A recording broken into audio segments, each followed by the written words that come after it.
ಬನ್ನಿ, ಬರುವಲ್ಲಿ ಮತ್ತೆ ಬರ್ತಾರೆ. ಆಲಂ ಪ್ರಭು. ಸನ್ಮಾನ್ಯ ಸಭಾಪತಿಗಳೇ, 124ನೇ ಪ್ರಶ್ನೆನ ಮಾನ್ಯ ನಗರಾಭಿವೃದ್ಧಿ ನಗರ ಯೋಜನಾ ಸಚಿವರಿಗೆ ಕೇಳಬೇಕು. ಸನ್ಮಾನ್ಯ ಸಭಾಧ್ಯಕ್ಷ, ಉತ್ತರವನ್ನು ಒದಗಿಸಲಾಗಿದೆ. ಸನ್ಮಾನ್ಯ ಸಭಾಪತಿಗಳೇ,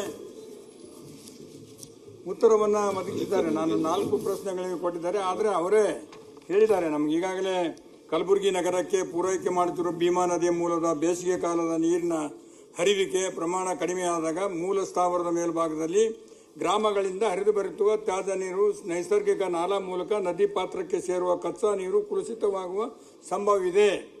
ಇದು ಸರ್ಕಾರದ ಗಮನಕ್ಕೆ ಬಂದಿದೆ ಅಂತ ಹೇಳಿದ್ದಾರೆ.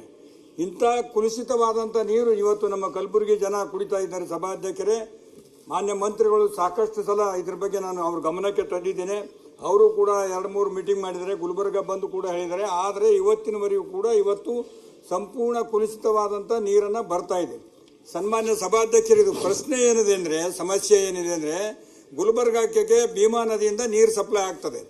ಭೀಮಾ ನದಿ ಮಹಾರಾಷ್ಟ್ರದ ಉಜ್ಜಯಿನಿಂದ ಹರಿದು ಬರ್ತಕ್ಕಂಥ ನದಿ.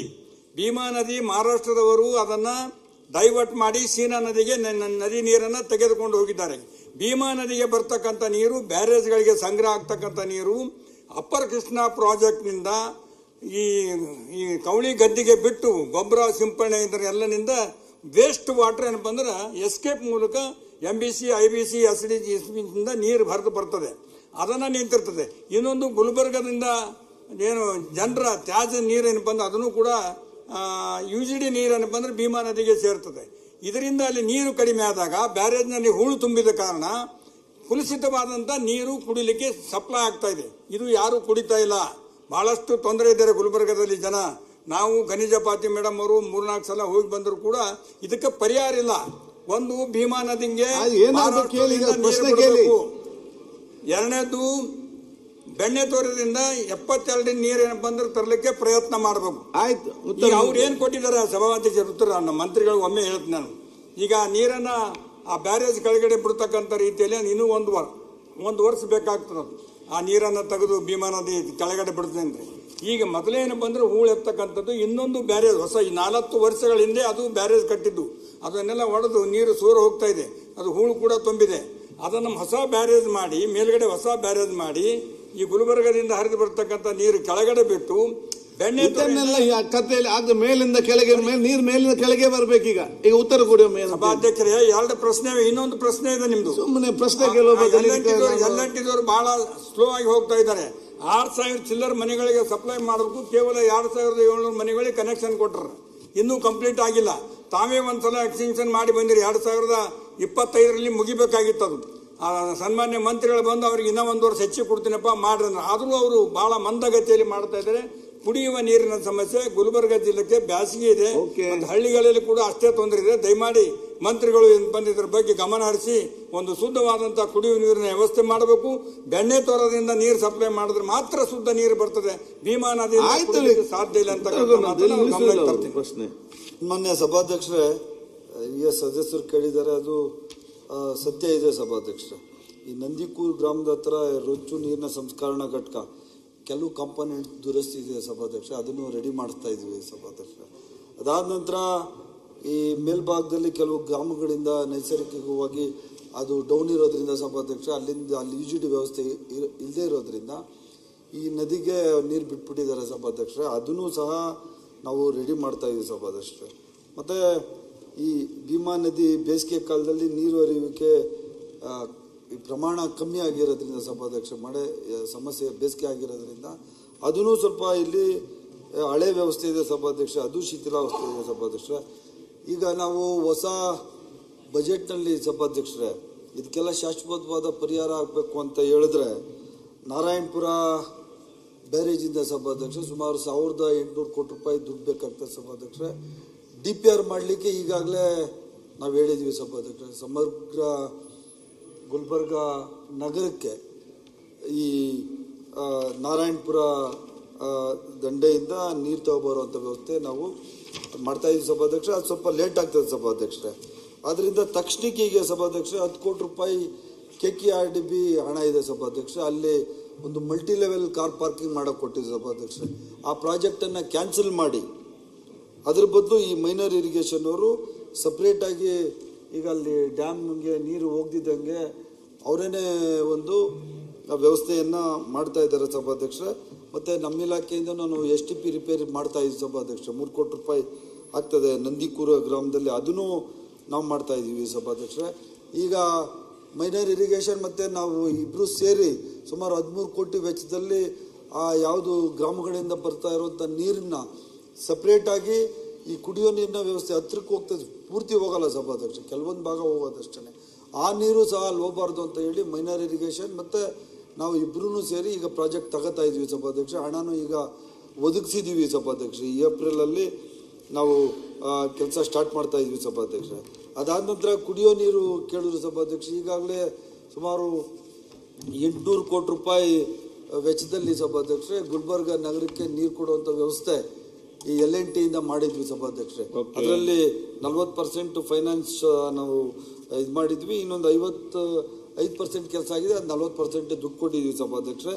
ಮತ್ತು ಅವ್ರಿಗೆ ಗೊತ್ತು ಸಭಾಧ್ಯಕ್ಷ, 3-4 ಸರ್ತಿ ಆ LNT ಅವರು ಲೇಟ್ ಮಾಡಿದ್ರು ಅಂತ ಹೇಳಿ ಅವ್ರಿಗೆ ಕರೆದು ಫೈನ್ ಸಹ ಹಾಕಿದ್ವಿ ಸಭಾಧ್ಯಕ್ಷ. ಸುಮಾರು 60 ಕೋಟಿ ರೂಪಾಯಿಗಳನ್ನು ಅವ್ರಿಗೆ ಲೇಟ್ ಆಗಿದೆ ಅಂತೇಳಿ ಅವ್ರಿಗೆ ಫೈನ್ ಸಹ ನಾವು ಹಾಕಿದ್ವಿ ಸಭಾಧ್ಯಕ್ಷರೇ. ಅದರಿಂದ ಮಾನ್ಯ ಹಿರಿಯ ಸದಸ್ಯರು ಹೇಳಿರೋ ಪ್ರಕಾರ ತಡ ಆಗಿದೆ ಸಭಾಧ್ಯಕ್ಷರೇ. ಇನ್ನು ಏನು ಕಲುಷಿತ ನೀರು ಏನು ಆಗ್ತಾ ಇದೆ ಸಭಾಧ್ಯಕ್ಷ ಸ್ವಲ್ಪ ಭಾಗ, ಅದನ್ನು ಸಹ ಈಗ ರಿಪೇರಿ ಮಾಡ್ತೀವಿ ಸಭಾಧ್ಯಕ್ಷ. ಮುಂದಿನ ತಿಂಗಳಲ್ಲಿ ಅದು ಮಾಡ್ತೀವಿ ಸಭಾಧ್ಯಕ್ಷ. ಅದಾದಮೇಲೆ ಮನೆಗಳಿಗೆ ಸಂಪರ್ಕ ಕೊಡುವಂಥ ಪ್ರಕ್ರಿಯೆ ಈಗಾಗಲೇ ಜಾರಿಯಲ್ಲಿದೆ ಸಭಾಧ್ಯಕ್ಷ. ಒಂದು 8,000 ಮನೆಗಳು ಕೊಟ್ಟಿದ್ದೀವಿ, ನುಡಿದಿದ್ದು ಅತಿ ಶೀಘ್ರದಲ್ಲಿ ಮಾಡಿಕೊಡ್ತೀವಿ ಸನ್ಮಾನ್ಯ ಸಭಾಧ್ಯಕ್ಷರೇ. ಇದು 2 ವರ್ಷ ಅಧ್ಯಕ್ಷರೇ, ಸಚಿವರ ಅಧ್ಯಕ್ಷರೇ, ಸಾಕಾಗ್ಲಿಲ್ಲ, 2 ವರ್ಷ ಬೇಕಾದಾಗ ಇವತ್ತಿನ ಪರಿಸ್ಥಿತಿಯಲ್ಲಿ ಶುದ್ಧ ಕುಡಿಯುವ ನೀರಿನ ಪರಿಸ್ಥಿತಿ ಯಾವ ರೀತಿ ಒದಗಿಸ್ತೀರಿ ಅಂತಕ್ಕಂಥದ್ದು ನಮ್ಮ ಪ್ರಶ್ನೆಗೆ ಉತ್ತರ. ಈಗ ನಾನು ಸರ್ಕಾರಕ್ಕೆ ಅಭಿನಂದನೆ ಸಲ್ಲಿಸ್ತೇನೆ. ನಾರಾಯಣಪುರ್ನ ತರ್ತಕ್ಕಂಥದ್ದು ಬಜೆಟ್ ನಲ್ಲಿ ಮಾಡಿದ್ದಾರೆ, ಅದು ಇನ್ನೂ 2-3 ಎಮರ್ಜೆನ್ಸಿ ಪ್ರಾಬ್ಲಮ್ ಈಗ ಸಾಲ್ವ್ ಮಾಡ್ತೀವಿ. ಒಂದು ನಿಮಿಷ, ಈಗಿನ ಪರಿಸ್ಥಿತಿಯಲ್ಲಿ ಇಮಿಡಿಯೇಟ್ ಹೇಳಿದ್ರಲ್ಲ, ತರಬೇಕು ಅವರು. ಆಯ್ತು ಹೇಳಿದ್ದಾರೆ, ಹೇಳಿ ಮತ್ತೆ ಮತ್ತೆ ಹೇಳ್ತೀರಿ. ಆಯ್ತು, ಮುಂಚೆ ಕೇಳುವ ಹೇಳ್ರಿ. ಮಾನ್ಯ ಸಭಾಧ್ಯಕ್ಷರೇ, ಉತ್ತರದಲ್ಲಿ ಕಲಬುರಗಿ ನಗರದ ಕೆಲವು ಪ್ರದೇಶಗಳಲ್ಲಿ ಬೇಸಿಗೆ ಸಮಯದಲ್ಲಿ ಕಲುಷಿತ ನೀರು ಕುಡಿಯುವ ನೀರಿನಲ್ಲಿ ಮಿಶ್ರಣವಾಗುತ್ತಿರುವ ಸರ್ಕಾರ ಗಮನಕ್ಕೆ ಬಂದಿದೆ ಎಂದಿದ್ದಾರೆ. ಈಗ ಬೇಸಿಗೆ ಪ್ರಾರಂಭ ಆಗ್ತಾ ಇದೆ.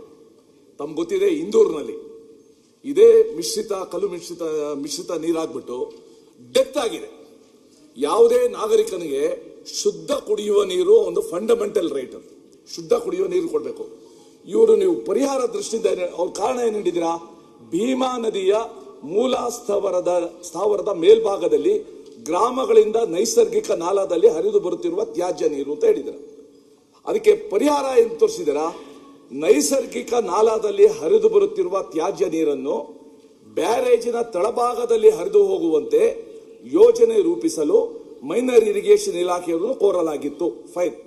ಆದರೆ ಸಣ್ಣ ನೀರಾವರಿ ಇಲಾಖೆಯಲ್ಲಿ ಅನುದಾನ ದೊರೆಯದ ಕಾರಣ, ಈಗ ನಾವು we are in the month of March ಅಲ್ಲಿ ಇದ್ದೀವಿ ನಾವು, ದೊರೆಯದ ಕಾರಣ ಮಲ್ಟಿ ಲೆವೆಲ್ ಕಾರ್ ಪಾರ್ಕಿಂಗ್ ನೀವು ಹೇಳಿದ್ದೀರಾ, ನೀಡಿದ 10 ಕೋಟಿ ಕ್ರಿಯಾ ಯೋಜನೆ ಬದಲಾಯಿಸಿ ಅಂತ ಹೇಳಿ ಈಗೇನ್ ಮಾಡಿದ್ದಾರೆ, KKRDBಗೆ ನೀವು 9/1/26 ಪತ್ರದಲ್ಲಿ KKRD ಸಲ್ಲಿಸಿದ್ದೀರಾ.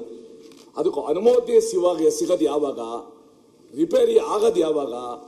ಅಲ್ಲಿವರೆಗೂ ಗುಲ್ಬರ್ಗದ ಜನ, ಕಲಬುರಗಿಯ ಜನ ಈ ಮಿಶ್ರಿತ ಏನು ಕಂಟ್ಯಾಮಿನೇಟೆಡ್ ವಾಟರ್ ಇದೆ ಅದನ್ನ ಕುಡಿಯೋದೇ ನಮ್ಮ ಪುಣ್ಯ ಅಂತ ತಿಳ್ಕೊಳ್ಬೇಕಾ? ಏನ್ ಮಾಡ್ತೀರಾ ಹೇಳಿ. ಸಭಾಧ್ಯಕ್ಷರೇ, ಇದು ತಾತ್ಕಾಲಿಕವಾಗಿ ಸಮಸ್ಯೆ ಆಗಿರೋದಂತ ಸಭಾಧ್ಯಕ್ಷರೇ. ಈಗ ಹಣದ ವ್ಯವಸ್ಥೆ ಆಗಿದೆ ಸಭಾಧ್ಯಕ್ಷರೇ, KKRDB ಅದೆಲ್ಲ KKRDBಗೆ ಬರೋದ್ರಿಂದ ಸಭಾಧ್ಯಕ್ಷರೇ ಅದರಲ್ಲಿ 10 ಕೋಟಿ ರೂಪಾಯಿ ಈಗಾಗಲೇ ಮೈನರ್ ಇರಿಗೇಷನ್ ಡಿಪಾರ್ಟ್ಮೆಂಟ್ಗೆ ಕೊಟ್ಟಿದ್ದಾರೆ ಸಭಾಧ್ಯಕ್ಷರೇ.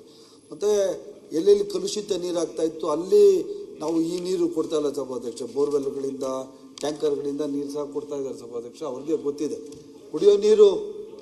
ಕುಡಿಯೋ ನೀರು ಸಭಾಧ್ಯಕ್ಷರೇ. ಸರ್, ಕುಡಿಯೋ ನೀರಿಗೆ ಎಲ್ಲಿ ಕಲುಷಿತ ಕೆಲವು ಏರಿಯಾಗಳಾಗ್ತಾ ಇದೆಯಲ್ಲ ಸರ್, ಅಲ್ಲಿ ಈ ನೀರು ಕೊಡ್ತಾ ಇಲ್ಲ ಸಭಾಧ್ಯಕ್ಷ. ಅದು ಬೇರೆ ಇದಕ್ಕೆ ಮಾತ್ರ ಉಪಯೋಗಿಸ್ತಾರೆ, ಕುಡಿಯೋಕ್ಕೆ ಯಾರು ಆ ನೀರು ಉಪಯೋಗಿಸ್ತಾ ಇಲ್ಲ. ಅಲ್ಲಿ ಬೇರೆ ವ್ಯವಸ್ಥೆ ಮಾಡಿದ್ವಿ, ಬೋರ್ವೆಲ್ಗಳ ಮುಖಾಂತರ ಮತ್ತು ಟ್ಯಾಂಕರ್ಗಳ ಮುಖಾಂತರ ನೀರು ಓಡಿಸ್ತಾ ಇದ್ವಿ ಸಭಾಧ್ಯಕ್ಷ. ಹಣದ ಲಭ್ಯತೆ ಸಹ ಇದೆ ಸಭಾಧ್ಯಕ್ಷ. 13 ಕೋಟಿ ರೂಪಾಯಿ ಖರ್ಚು ಮಾಡಿ ತಾತ್ಕಾಲಿಕವಾಗಿ ಏನು ಸಮಸ್ಯೆ ಆಗಿತ್ತು ಅದನ್ನು ಕೂಡಲೇ ಕೆಲಸ ಮಾಡಿ ಪರಿಹಾರ ಮಾಡುವಂಥ ಕೆಲಸ ಮಾಡ್ತೀವಿ. ಈ ಕಲುಷಿತ ನೀರು ಕುಡಿಯೋಕ್ಕೆ ಕೊಡ್ತಾ ಇಲ್ಲ ಸರ್. ನಾವು ಎಲ್ಲಿ ಆಗ್ತಾ ಇದೆ, ಎಲ್ಲಿ ಸಪ್ಲೈ ಆಗ್ತಾ ಇದೆಯಲ್ಲ ಸರ್.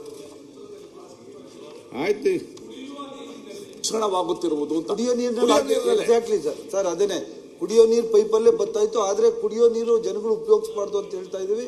ಅದನ್ನು ಉಪಯೋಗಿಸ್ತಾ ಇಲ್ಲ ಸರ್. ಅವರಿಗೆ ಬೋರ್ವೆಲ್ ಮುಖಾಂತರ, ಟ್ಯಾಂಕರ್ಗಳ ಮುಖಾಂತರ ಕಾರ್ಪೊರೇಷನಿಂದ ನೀರು ಕೊಡ್ತಾ ಇದೀವಿ. ಆದಾಗ್ಯೂ ಸಹ ಈಗ ನಮಗೆ ಹಣದ ಲಭ್ಯತೆ ಇರೋದ್ರಿಂದ ಎಲ್ಲಿ ಕಲುಷಿತ ಆಗ್ತಾ ಇದೆ ಅಲ್ಲಿ ಮೈನರ್ ಇರಿಗೇಷನ್ ಇಂದ ನಾವು ಮತ್ತೆ STP ಎರಡೂ ಮಾಡಿ ಅದನ್ನ ಶೀಘ್ರವಾಗಿ ಮಾಡ್ಕೊಡ್ತೀವಿ ಸಭಾ.